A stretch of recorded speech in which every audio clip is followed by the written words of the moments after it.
Merhabalar, hoş geldiniz arkadaşlar. Bu videoda bu şekilde çok tatlı, zarif bir, şık bir çanta modeli paylaşacağım. Kaz ayağı deseni yaptım. Böyle pied de poule da deniyor. Asla modası geçmeyecek, zamansız bir model. Kaz ayağının birden fazla örnek çeşidi var. Ben bu modelini tercih ettim. En çok sevdiğim desen bu. Evet.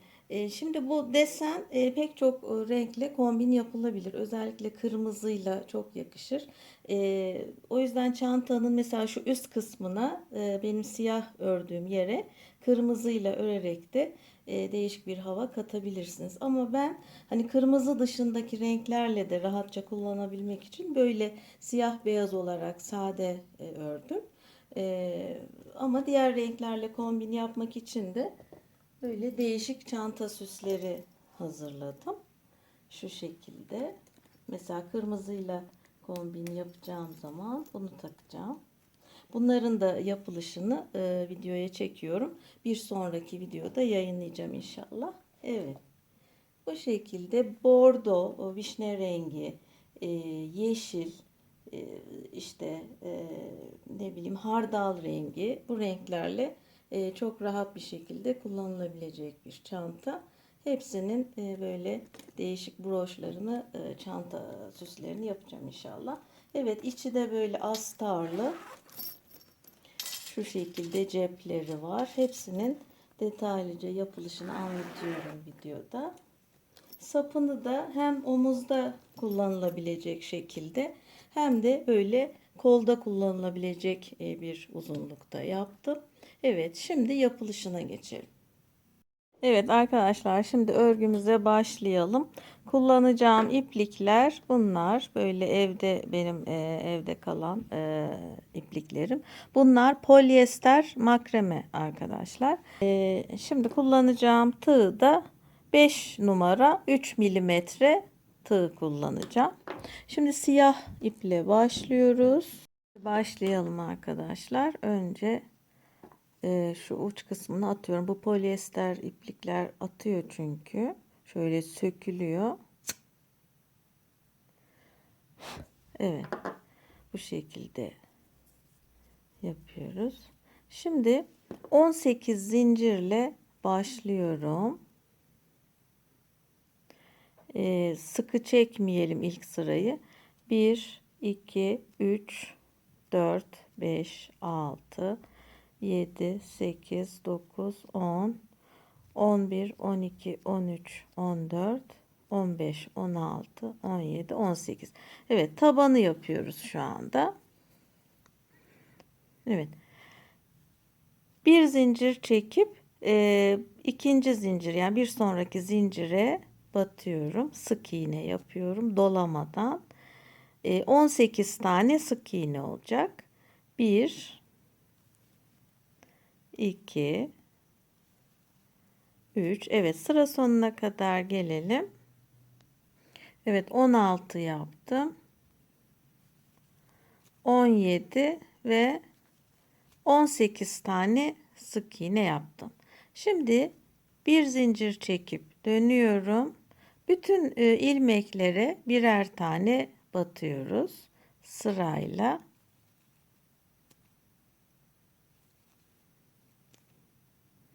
Evet, 18 tane ilmekle bu şekilde sık iğne istediğimiz genişliğe ulaşana kadar örmeye devam edeceğiz. Evet arkadaşlar, taban kısmını örmeyi tamamladım. Toplam 56 sıra ördüm. Şöyle saydığımızda 2, 4, 6, 8, 10 diye saydığımızda 56 sıra var. Santim ölçüsünü de vereyim. Tabanımızın eni şöyle 9 santim. Eni 9 santim. Uzunluğu da 27 santim oldu. Şimdi etrafına örnek modelimize geçmeden önce etrafına bir sıra sık iğne geçeceğiz. Evet, şimdi etrafına bir sıra sık iğne geçelim. Şöyle bir zincir çekerek başlıyorum. Şuradan başlıyoruz. Şimdi Bu örnek modelimizin kurulumu için bu etrafını dolandığımız ilmek sayısının 4'ün katı şeklinde olması gerekiyor.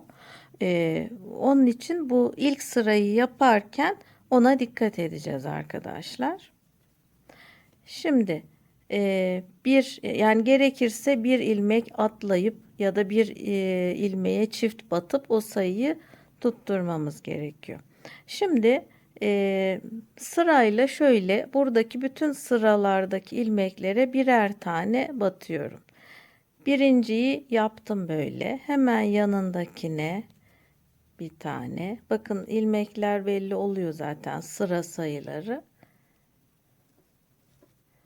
Hepsine birer tane şu anda batalım. Sonrasında sayacağız kaç ilmeğimiz olmuş diye.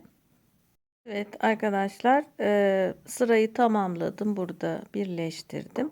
Şimdi toplam etraftaki ilmek sayımız 144 ilmek oldu. Şu şekilde göstereyim. Şöyle tabanımız bu. Burada 56 ilmek var. Bu kenarda da 56 ilmek.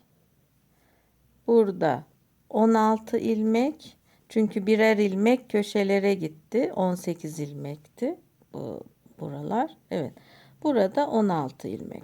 Şimdi 56 artı 56 artı 16 artı 16 eşittir 144 ilmek yapıyor.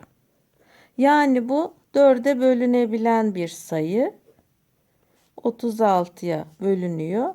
Dolayısıyla 4 ve 4'ün katları şeklinde ilmek sayımızı oluşturmuş olduk. 144 ilmek üzerine modelimizi artık kurabiliriz. Modelimizde bu şekilde çıkardım. Şimdi burada bakın modelimiz 4'ün katları şeklinde ilerliyor. 1, 2, 3, 4. 1, 2, 3, 4. 1, 2, 3, 4. 4 ilmek arayla aynı işlem tekrarlanıyor. Evet. Şimdi buna geçmeden önce bir sıra daha sık iğne yapacağız. Tabanın tam dik oturması için.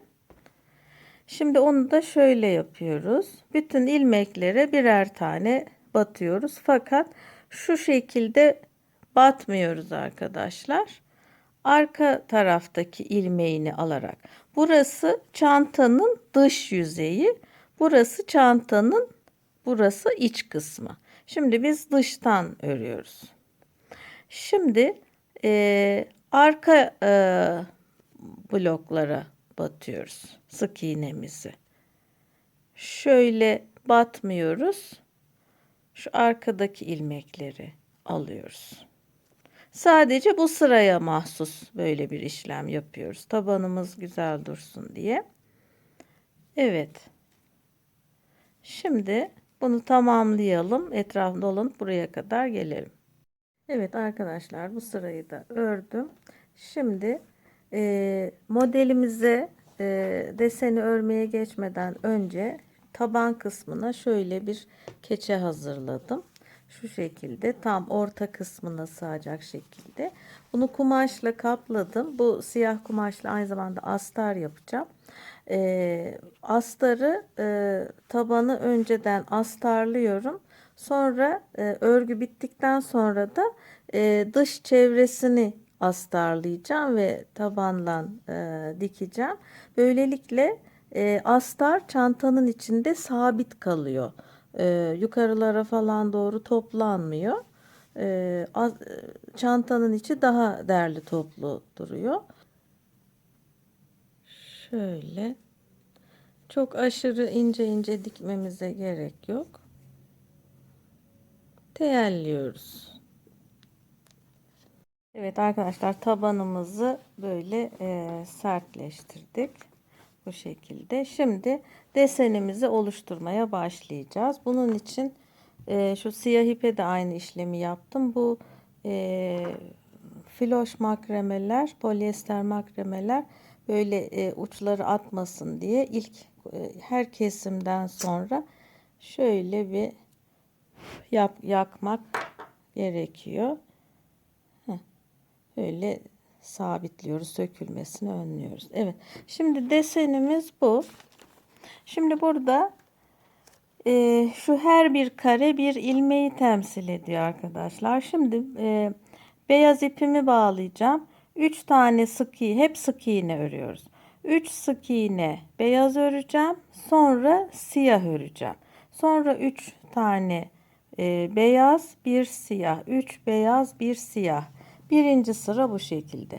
Sonra ikinci sırada 2 siyah, bir beyaz. O 3 siyahın biri burada. Böyle hani biz yuvarlak gördüğümüz için bu kısım burayı tamamlıyor. Evet. Bu şemaya uygun olarak işte 3 siyah, bir beyaz, 3 siyah şeklinde bunların da her biri bir sıra. Bu şemayı takip edeceğiz. Şöyle tutayım. Ekran çıktısı, ekran görüntüsü alabilirsiniz. Evet. Şimdi başlayalım. Bu işlemi yaparken de siyahı örerken beyazı içeriden yürütüyoruz. Beyazı örerken siyah ipi içeriden yürütüyoruz. Hep bu şekilde yapacağız. Şimdi bakın 3 tane beyaz öreceğim. Şimdi şuraya sabitlemeden önce şöyle yapıyoruz. Evet, bu aşamadayken şöyle 2 ilmek tığımda varken beyazı takıyorum. Şöyle ve bunu hemen şu siyahla düğümleyelim. Sıkıca. Evet, düğümledik. Şimdi beyazı öreceğim. Siyahı içten yürütüyorum. Şöyle yürüteyim, dolanmasın.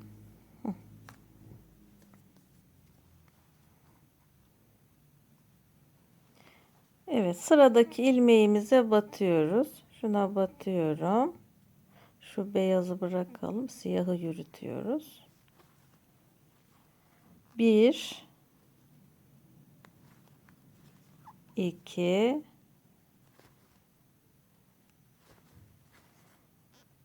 Evet.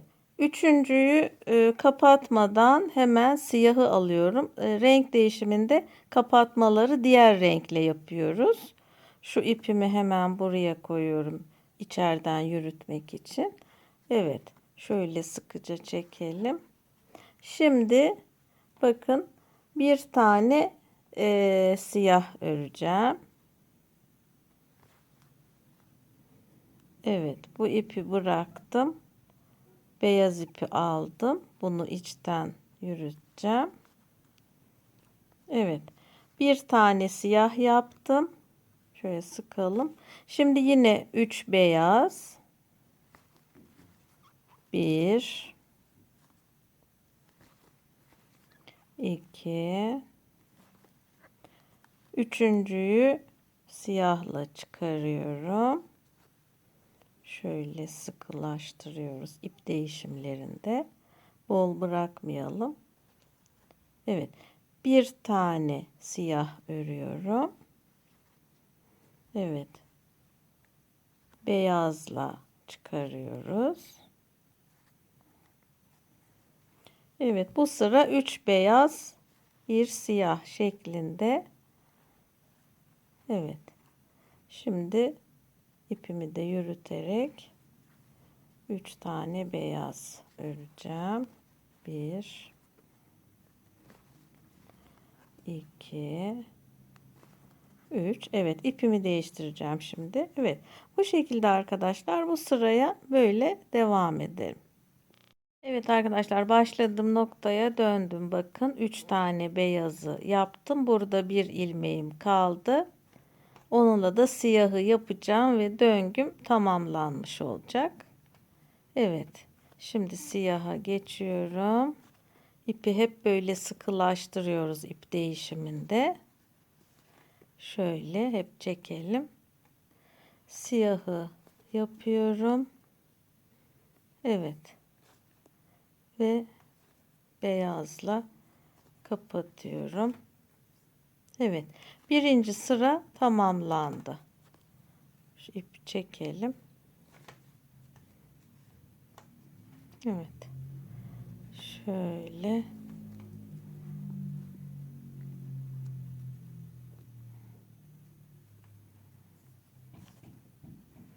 Evet. Şimdi bakalım. İkinci sıramızda bu 3 beyazın üzerine siyah yapılacak. Şöyle 2 siyah, sonra bir beyaz var. Şimdi 2 tane siyah yapacağım şu 3 beyazın üstüne. Hemen yapalım.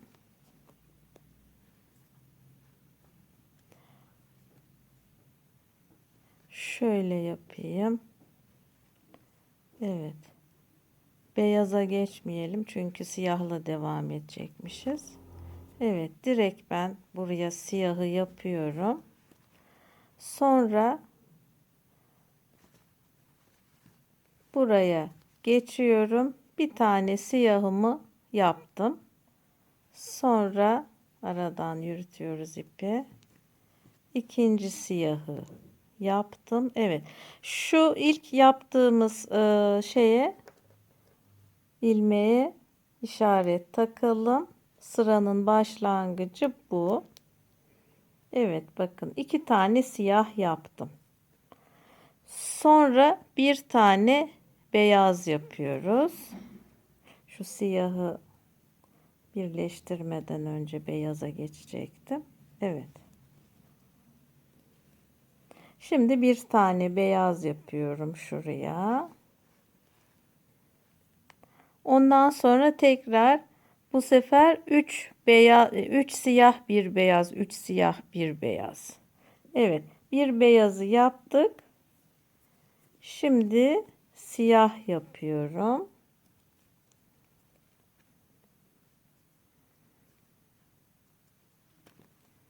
Evet.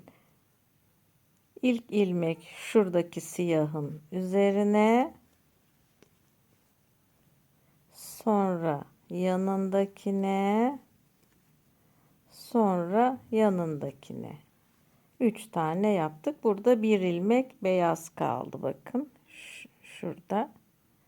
Evet. Şimdi beyaza geçtim. Evet. Şimdi şu 3 siyahı yaptım. Şimdi şu beyazı yapıyorum. Şu beyazın üstüne denk geliyor. Evet. Beyazın üstüne beyazı yaptım. Şimdi yine 3 tane siyah. Şu siyahın üstünden başlayacak şekilde. Evet, 3 siyahın birincisini şu siyah ilmeğe atıyorum. Sonra 2 3. Evet. Bu şekilde şu ilmeği kapatmadan ipi değiştiriyorduk. Evet. Şimdi bir beyaz. Evet. Şu son kalan beyazın üstüne beyazı yapıyorum. Bakın şu beyazın üstüne beyaz geliyor. Sonra siyahın üstünden 3 siyahla devam ediyoruz. Evet. Şu siyahın üstünden 3 siyahla devam ediyoruz. 1 2 3. Şimdi beyaz. Beyazın üstüne. Evet. Şimdi siyah. Pardon. Beyazı yapacağım.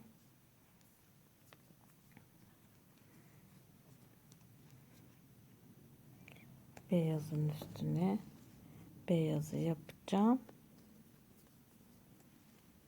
ve siyahın üstünden başlayacak şekilde 3 tane siyah yapacağım. 1 2 3. Evet. Bu şekilde devam ediyoruz arkadaşlar. Bu şemayı takip ederek devam edeceğiz. İstediğimiz uzunluğa gelene kadar böyle döne döne örelim. Evet arkadaşlar, şu şekilde ördüm ben. Modeli bitirdikten sonra 2 sırada siyah iplikle sık iğne yaptım. Şu şekilde toplam kaç santim örmüşüm? Uzunluğuna bakalım şöyle. Evet. 23 santim oluyor. Şu şekilde. 23 santim ördükten sonra şimdi son sırayı yapacağız. Evet, şimdi en son bitirme sırasını yapacağız. Şu şekilde geriye doğru ters sık iğne yapacağım arkadaşlar. Yalnız şöyle birer sık iğne atlayarak. Şimdi buradan şöyle bakın, delikler görünüyor. Şu ilk sık iğne değil, ikinciye batıyorum ve normal sık iğnemi yapıyorum. Evet, şurayı doldurduk. Şimdi şurayı atlıyoruz. Şuraya batacağız. Bunu atlıyorum. Buna batıyorum. Evet. Bunu atlıyorum. Şuna batacağım. Şöyle. Bu şekilde çantanın ağzını biraz toplamış oluyoruz daha. Evet, çantamızın örgü kısmını tamamladık bu şekilde. Şimdi çanta saplarını takacağım, aksesuarları takacağım astara geçmeden önce. Siz dilerseniz direkt gövdeye çanta saplarını, öreceğimiz çanta saplarını direkt dikerek de uygulayabilirsiniz. Ben daha dekoratif, hoş olması için şöyle metal aparatlar kullanacağım. Şimdi bunun için öncelikle şöyle her iki yandan köşeleri tespit ettim. Şurası ve şurası. Şöyle iğne koydum. 34 santim buranın genişliği. Şöyle baktığımızda, evet. Bakın 34 santim genişliğinde. Şimdi başlangıçtan 8 santim ileriye, buradan da 8 santim mesafeye iğne taktım. Şuradan geçiriyorum. Şöyle bir delik açıyoruz. Evet. Şöyle geçirdim bakın. Şu dillerini. Şurada. Evet, tam iğnenin hizasından ve düz bir şekilde taktım. Evet. Şimdi şu aparatı geçiriyoruz. Şöyle.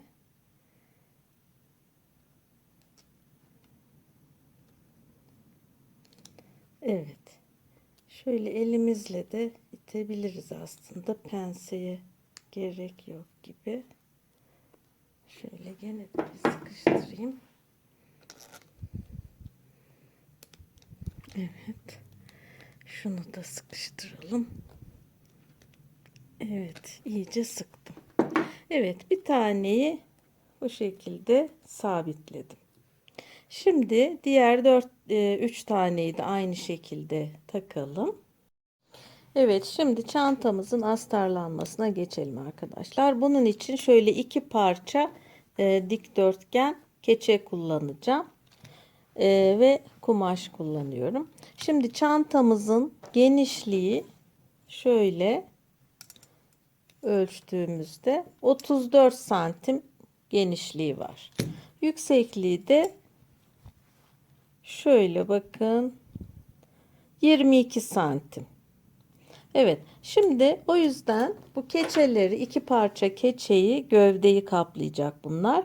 Taban için zaten keçeleme işlemi yapmıştık. Ee, Keçelerimizin de şöyle bakın, 34 santim genişliği, 22 santim yüksekliği. Şimdi bu keçeleri kumaşla kaplıyorum, böyle iğneledim. Etrafını şuradan makineye çekeceğim. Yalnız bir tarafını çekmeden önce cep yapacağım. Küçük cepler. Bu kumaşları da önceden makinede sürfle yaptım arkadaşlar. Bakın her tarafını. Şimdi bunun için şöyle bir dikdörtgen parça hazırladım cep için. Cep kısmını diktim kumaşa. Bir de şöyle ortadan makineye çektim. İki ayrı cep oldu. Bakın şöyle. Şu şekilde. Şimdi bunu aynen diğer keçe gibi kaplayacağız. Evet. Şimdi kumaşla kapladık. Şimdi bu parçaları böyle tersten üst üste koyalım ve önce yanları dikiyoruz. İki parçayı birbirine dikiyoruz. Devam edelim. Evet arkadaşlar, yanlardan diktim. Şu şekilde. Şöyle. Şimdi bunu çantanın içine yerleştirip ilk önce tabandan dikeceğiz. Fakat bunun için çantayı ters çeviriyorum.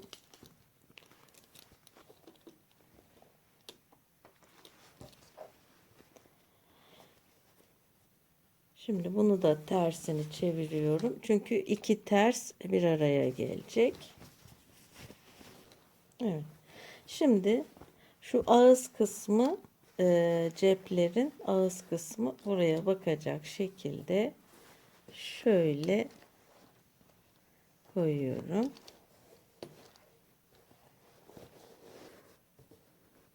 Tam olarak ortalıyorum şuradan. Oraya hemen bir iğne takalım.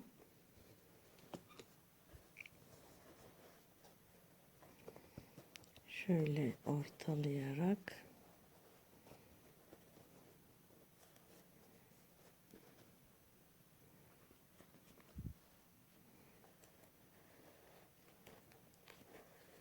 Evet. Diğer tarafı da aynı şekilde.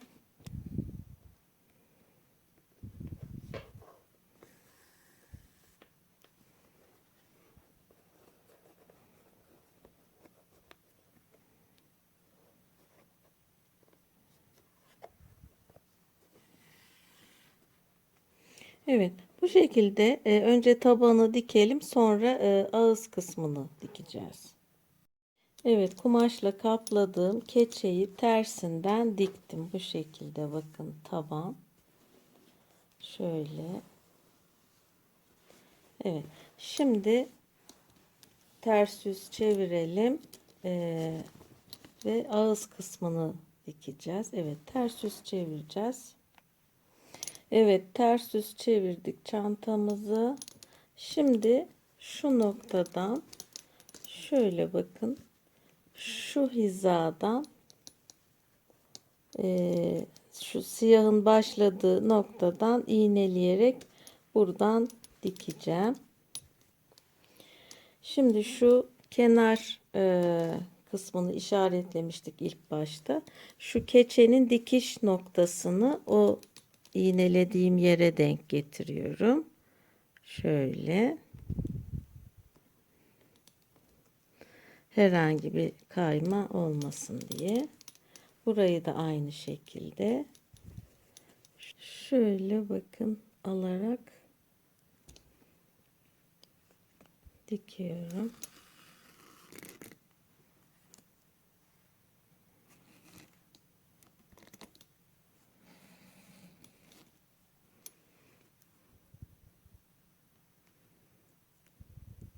Evet, şöyle bir örgüden, bir kumaştan alarak bu şekilde astarımızı dikelim. Evet, astarı diktim arkadaşlar. Şuradan cepler bu şekilde. Şöyle. Evet. Şimdi fermuar dikiyoruz. Uygun boyutta bir fermuarı. Şimdi şuradan hafif şöyle kıvırarak şuraya iğneliyorum. Şu kumaşın geldiği yere.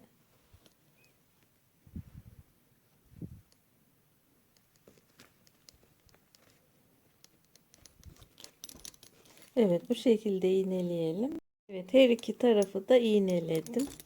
Şimdi fermuarı açalım. Şöyle dikmeye başlayalım.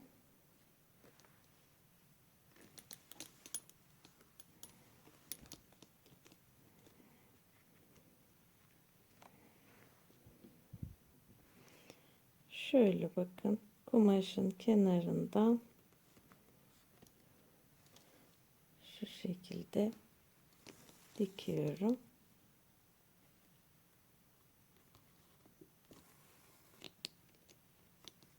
Evet, fermuarını da bu şekilde diktik arkadaşlar. Şöyle bakın, içi çok böyle düzgün görünüyor. Şu şekilde. Cepler burada. 2 tane cep var. Evet, şimdi sapını yapacağız. Şimdi sapını şöyle şu uzunlukta yaptım ben. Hem omuzda taşınabilir hem de elde ve kolda taşınabilir bir uzunluk. Bunu sık iğne yerine tunus işi yaptım. Çünkü sık iğne biraz esniyor. Bunda bakın herhangi bir esneklik yok. O şekilde o yüzden bunu tercih ettim. Şimdi görünebilmesi için beyazla size göstereceğim. Siyah çünkü görünmeyebilir. Evet. Şimdi şu kısımdan başlayalım.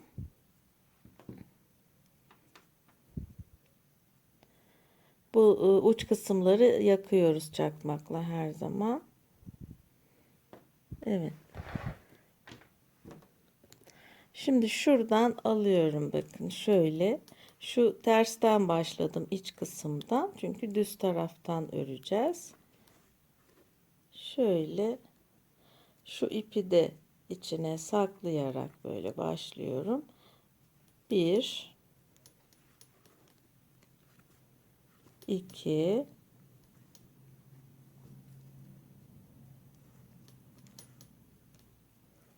3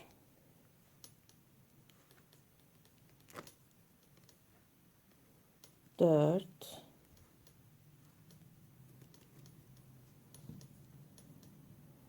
5 ve 6 tane sık iğne yaptım.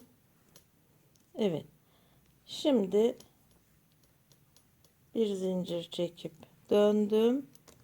Artık bu yüzden devam ediyoruz. Evet. Şimdi 2 tığımda bekletiyorum. 2 ilmek oldu. 3 4 5 ve 6 tane ilmeği beklettim bu şekilde. Evet. Şimdi bunları geri geri alıyorum. 1 2 3 4 5. Evet. Şimdi tekrar bu ilmeğim duruyor. Hemen bakın yanındaki şu ilmekten bir ilmek alıyorum. Hemen yanındaki şu ilmekten bir ilmek. 3 oldu. 4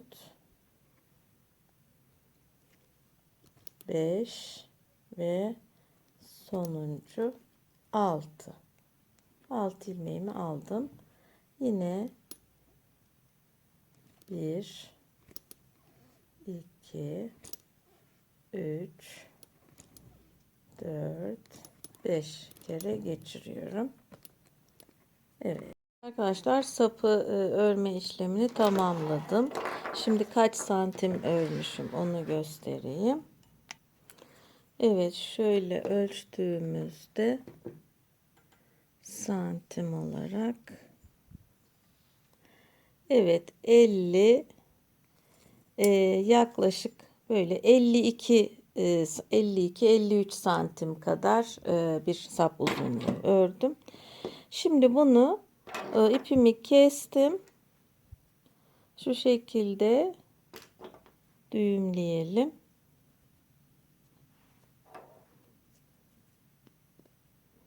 Evet. Şöyle bir örgü iğnesini geçiriyorum.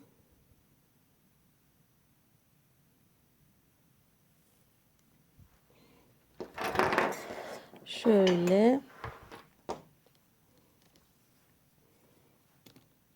şu şekilde düzgünce çevirmeden şöyle şuraya dikiyoruz. Her ilmeğe ikişer kere şöyle batıyorum.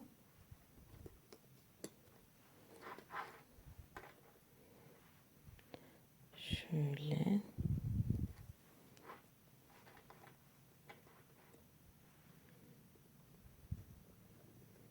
Evet. Bu şekilde